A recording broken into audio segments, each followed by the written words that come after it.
I just urge you all just to sit back now, just close your eyes for a moment and enjoy this incredible track. It's from the new album by Rezzonator, and the Rezzonator will be with you next after Unspoken.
This beautiful track is called Unspoken. It's taken from the album Ambient, Downtempo and Experimental Works Volume 2 by Rezzonator. Good to have you here. Good to be here, Dean. Thanks for asking me in. This particular track, it's swirling away as we speak, and this wonderful spring into summer night. Yep.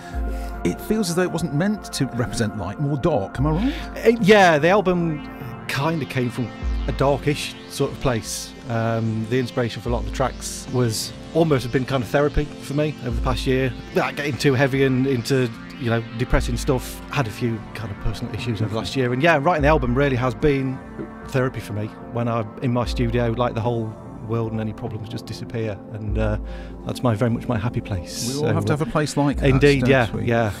It's very different from the tracks that introduced us to Rezzonator Definitely. going back in time, Yes. which were quite in your face, actually. Yes. Yep. Do you flip-flop between the two? Yeah, I listen to so much music across the board of different genres and styles and so on, and I just draw influences from everywhere.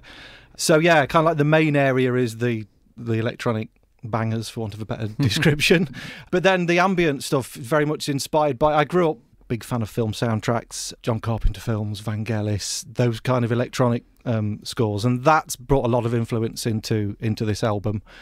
And I generally will look at, if I go and see a film, the first thing I look is who's done the music. So if I know it's somebody who I like, I'll go and see the film, even if I'm not that bothered about the film, just for the music. So often the music, the soundtrack will make or break a film for me. So yeah, that's where a lot of the inspirations come from for the ambient-y stuff. And then the other more in-your-face bangers, just general stuff that I listen to on a day-to-day basis as well. One of the things that I love about what you do is that you kind of you contact various other BBC Introducing artists, don't you? We hear them on the radio. Yes. And Emze, I guess, is the classic one. There are others as well. Yep. And Emze features on this album. She does, yeah. She's on the track Infinite Loop. That one sort of came about, it was an instrumental track, and the title came from having a traumatic experience that just keeps replaying around in your head. And I sent a couple of tracks off to Emze. And she wrote some lyrics which I thought really fitted with that, and the lyrics that she wrote really, sorry for the pun, really resonated with me. Sorry to get that in somewhere. Well done. So yeah, and again, the lyrics are about a little bit kind of about mental health, this kind of thing, sort of about if you're recovering, but then sometimes you feel like you're taking a step back, and on the same level, it's okay to feel like that and then move on, and kind of any kind of obsession as well, it can kind of deal with that. So, and that track's coming out as well as a single in June, 1st of June. That one's out. That will be a 3-track EP. So it's got the original version on. I've done another very stripped back, kind of darker version of it, and then there'll be the instrumental as well. Now, one thing that I've been banging on about for a while is how great it would be if you could do a gig. Yes. And we've always suspected that might not happen, but the news is... It is happening. Yes, it is happening. Yes, 21st of June. Getting out and playing live is something I've been wanting to do for a long time, and it's just me, and there's a lot of equipment, and it's difficult to get it down to something that's manageable for me to set up. So I've been working on a live set, which I'm going to try out on 21st of June. It's like an open mic thing at the Chameleon Arts Cafe in Nottingham. So it's just going to be a short little set to try that out, and hopefully if that goes well, then we'll be looking at getting out and doing some more gigs and playing live. It sounds like a great night. What's the date again? 21st of June at the Chameleon Arts Cafe. Okay, we'll be there. Thank you very much indeed for calling in. Congratulations on the album. Ambient, Downtempo and Experimental Works Volume 2. I missed Volume 1 because it's before I knew you. Yes, yeah, Volume 1 was out about 3 years ago, almost to the day. The first one was out. So similar sort of stuff. Few more tracks with vocals on there, and some sort of stripped back remixes of some of my early songs on there. But yeah, they are all out, available on any digital download store I guess the space to start is your web page, isn't it, for all things Yes, Rezzonator? yeah, that links basically out to everything on my social media and YouTube channels. So that's rezzonator.co.uk. Thank you very much indeed for calling in tonight. Congratulations on the album. We look forward to seeing you at the Chameleon on the 21st of June. Rezzonator, thank you. Thanks, Dean.